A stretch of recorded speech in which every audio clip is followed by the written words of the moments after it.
안녕하십니까. 이것이 신앙 고백이다. 시리즈 7권 중에 세 번째 책 하이델베르크 교리 문답서 제26주일 주제는 세례. 오늘은 제70문의 마지막 네 번째 시간입니다. 70문의 그 질문은 여러분 지금 보이는 이 책의 577페이지에 있고요. 그리고 오늘은 582페이지로 가겠습니다. 아마 지난 시간에 그 뒷부분을 좀 성급하게 읽어서 다시 한번 반복하고 오늘의 내용을 마무리했으면 좋겠다 생각을 해봅니다. 자, 그러면 여러분 저와 함께 577페이지로 가겠습니다. 577페이지로 왔습니다. 그리스도의 피와 영으로 씻긴다는 것은 무엇인가? 여러분, 우리가 물로서 우리가 세례를 받잖아요. 물로 우리가 by water이라고 했습니다.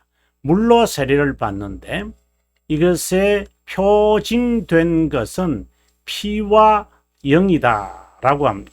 씻긴다라고 하는 것이 그리스도의 피로 우리의 영을 씻긴다는 것이 아니라 그리스도의 피와 그리스도의 영, 즉 성령 하나님께서 우리를 씻긴다. 그래서 물이라는 것을 우리가 이제 가시적인 표징을 통해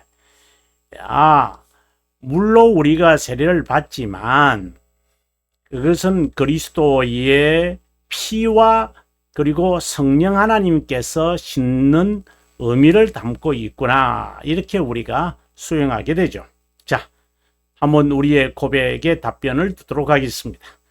이것은 우리를 위해 십자가상에서 자신을 희생제물을 드려 흘린 그리스도의 피로 인하여 무상으로 죄들의 사면을 받았다는 것이고 피와 영으로 씻긴다. 물론 이제 우리가 71문 다음 강의에서도 이 부분을 좀 더 우리가 발전시키도록 하겠습니다.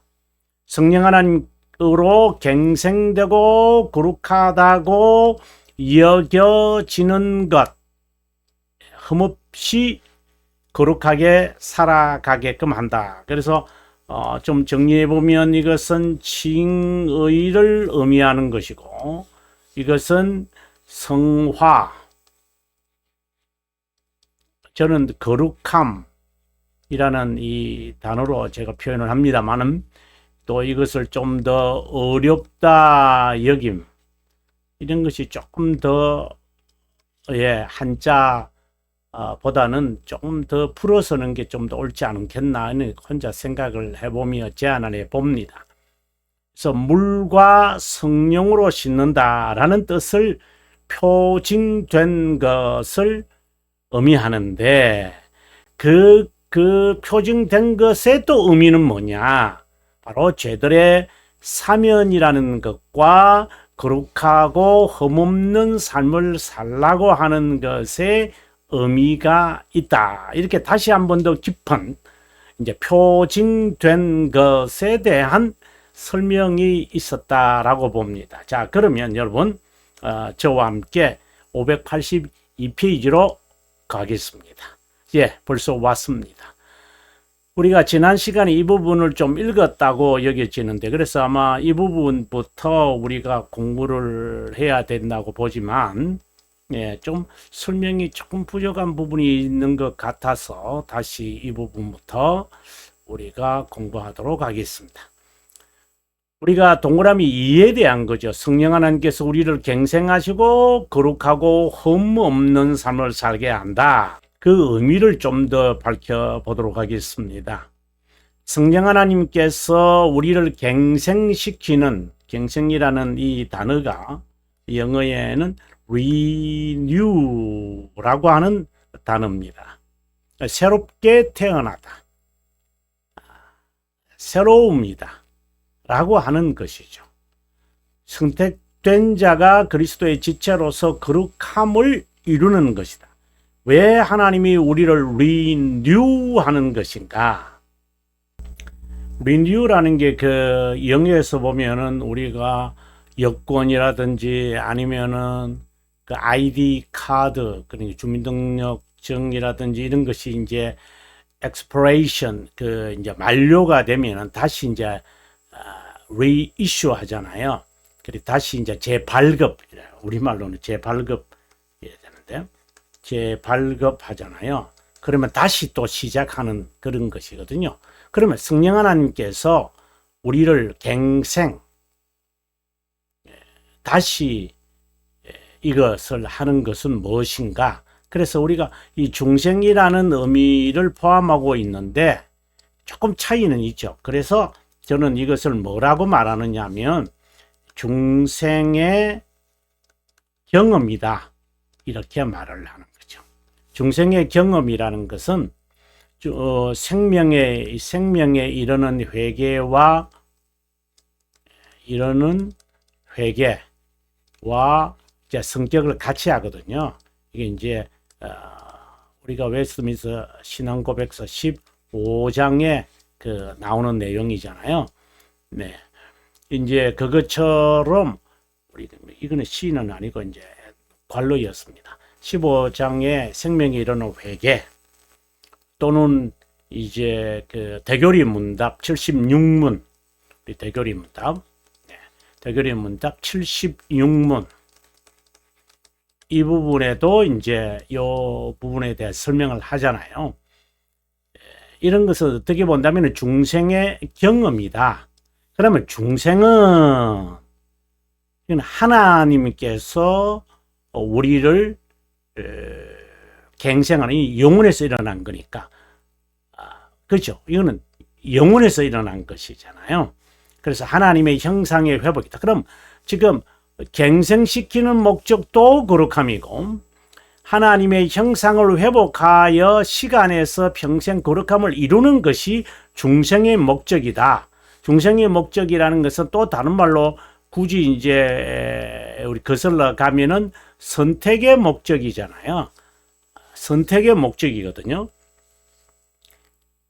그래서 하나님이 우리를 거듭나게 하기로 완료하신 거잖아요. 그리고 그것이 시간에서 갱생으로 일어나고 생명에 이르는 회개로 경험하고, 이것을 우리는 중생의 경험을 한다라고 말을 하고, 좀 이해가 되시는지 모르겠습니다. 거룩함을 이룬다는 것은 선택의 조건이 아니다. 마치 회개가 믿음에서 나오는 것이지 회개에서 믿음이 나온다거나 회개에서 죄들의 용서가 나온다고 보아서는 안 된다라는 말과 같다고 봅니다. 그는 자연스러운 귀결이다. 아르미니우스파는 이 점을 아주 집요하게 잡초처럼 파고 들어오는 것 같아요. 거룩함을 이루는 것, 견인 또는 선행을 조건으로 보는 그릇된 어떻게 보면 행위를 가지고 판단하고 행위를 가지고 귀결시켜야지, 행위를 가지고 무엇을 거슬러 가서 답을 찾으려고 하는 것이 있다면 정말 조심해. 근데 이거는 말로만 되는 게 아니라 실제로 우리의 삶에 너무나도 많이 뿌려박혀 있기 때문에 여러분 정말 두루 살피면서 해야만 한다. 개혁신앙은 구원의 조건으로 일부를 선택한 것이 아니라 유일한 근거가 하나님의 선한 기쁨이라고 한다. 선한 기쁨의 의미는 여기에 잘 드러나는데 바로 인간의 상상력, 선택의 조건에 대하여 인간이 상상하는 것을 뒤엎어라 라고 하는 의미로 선한 기쁨이라고 문구가 있다. 선한 기쁨이라는 그 뜻을 문자적으로 해석하지 말라 이 말입니다. 인간이 상상하지 말라라고 하는 의미로 썼다라고 칼빈 선생이 우리들에게 일침을 가합니다.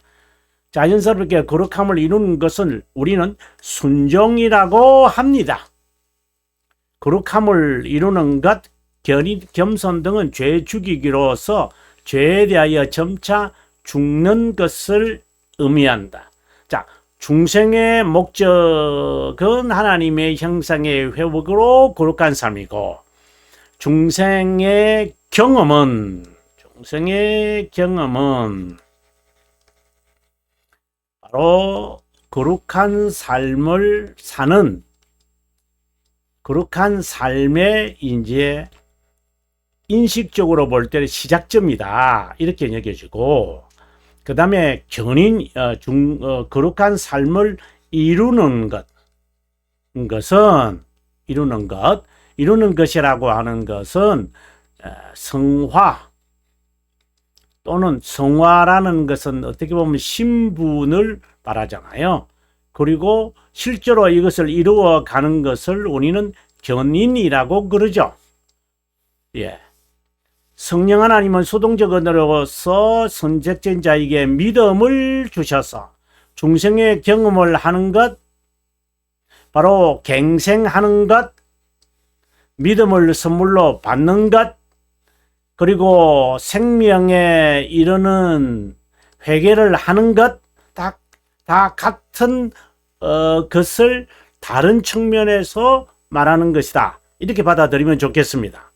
예, 중생의 경험을 하는 것, 다른 말로 갱생하는 것, 그 다음에 생명에 이르는 회개를 하는 것, 믿음을 선물로 받는 것, 네, 이것은 다 이제 중생의 경험, 즉 믿음을 선물로 받는, 그리고 생명에 이르는 회개를 하는 것, 만약에 그것이 진실하다면 거룩한 삶으로 규결이 되어진다 라는 것이죠.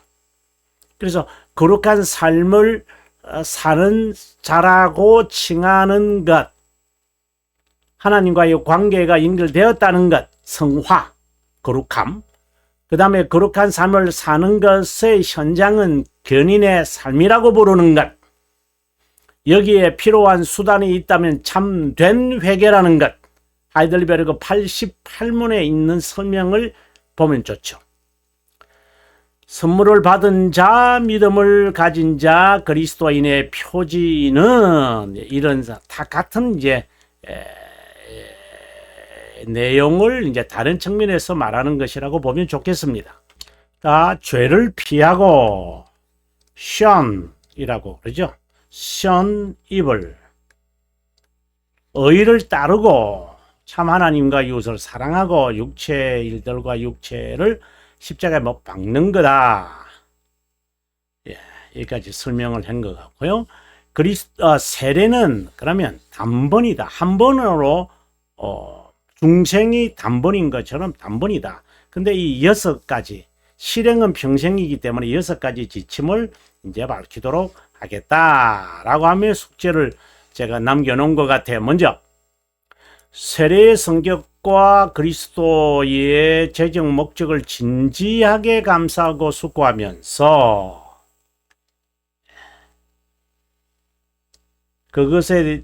그것이 보증하는 특권, 혜택, 엄숙한 서원으로 실행되어진다. 이게 첫 번째. 아주 쉽게 말하면 하나님의 은혜, 구원의 은혜를 마음에 두고, 그리고 그것에 따른 특권 의식을 가지고, 그래서 제 마음대로 하겠다는 게 아니라 하나님에게 약속의 자녀의 순종에 따라와야 한다라고 하는 두 번째 이야기. 더러운 죄성에 대하여 세례의 은혜와 우리 서원에 미치지 못할 것에 대해서과는 또 그것과 정반대 길을 걷는 것에 대해서 겸손하게 우리의 허약함으로 인하여 늘 우리가 곁길로 빠지는데 그것을 늘 하나님 앞에 회개해라 라는 겁니다. 그 다음에 세 번째, 죄 용서의 확신에까지 자라가고 성령의 보증인 모든 복을 확신하는 데까지 자라가면서 실행하라. 바로 assurance. 제가 assurance가 있기 전에 certainty 있고, 그 다음에 assurance가 있고, 그 다음에 confidence가 있고, 그 다음에 courage가 있습니다. 이 U자입니다. U자. 네, courage가 있습니다. 이렇게 나아가는 것. 이게 담대함 또는 boldness라고도 말할 수 있죠. 예, 아주 강함. 네. 그 다음에 네 번째, 죄 죽이기와 은혜의 소생 영 살리기를 위해 그리스도의 죽으심과 부활의 힘을 얻도록 한다. 이거는 다른 말로 아주 간단하게 한 단어로 쓴다면 참된 회개다. 이렇게 말할 수 있을 겁니다. 자, 그 다음에 다섯 번째로 갑니다. 그리스도께서 자신의 명성을 포기한 것처럼 믿음으로 살며 거룩하고 공의롭게 행동하기로 힘쓰면서 실행한다. 믿음에서 믿음에 이르게 한다. Through the faith. To faith. To it. 그러니까 믿음에서 믿음에 이르게 한다. 믿음으로 말미암는다. 또 다른 말로는 이것을 신뢰라고 말할 수 있습니다. 마지막으로 동일한 성령으로 형제애를 가지며 교회 성도의 교제를 한다. 그러니까 여기까지는 어떻게 보면은 그 개인적이라고 한다면은 여기서 보면은 이제 실제의 삶과 그리고 교회 안에서의 교제를 의미한다. 제안하겠지만 거룩한 삶은 구원의 조건이 아니다. 다시 한번 말합니다. 자연스러운 귀결이다. 세례는 칭의와 거룩함, 죄들의 용서와 견인을 포함하는 것이다 라고 했습니다. 자, 여러분 오늘 여기까지 하고요. 우리가 다음 시간에 71문을 하는데 있는 페이지 그대로 583페이지가 되겠습니다. 여러분 긴 시간 동안 함께 해주셔서 고맙고, 그리스도께서 제정하신 세례, 참된 교회의 표지인 성례를 정말로 우리가 살피면서 바른 신앙관, 바른 삶, 바른 교훈, 바르게 하나님에 대한 지식을 가져야 한다고 강조하면서 오늘 마치고 다음 시간에 여러분에게 인사드리도록 하겠습니다. 평안하십시오.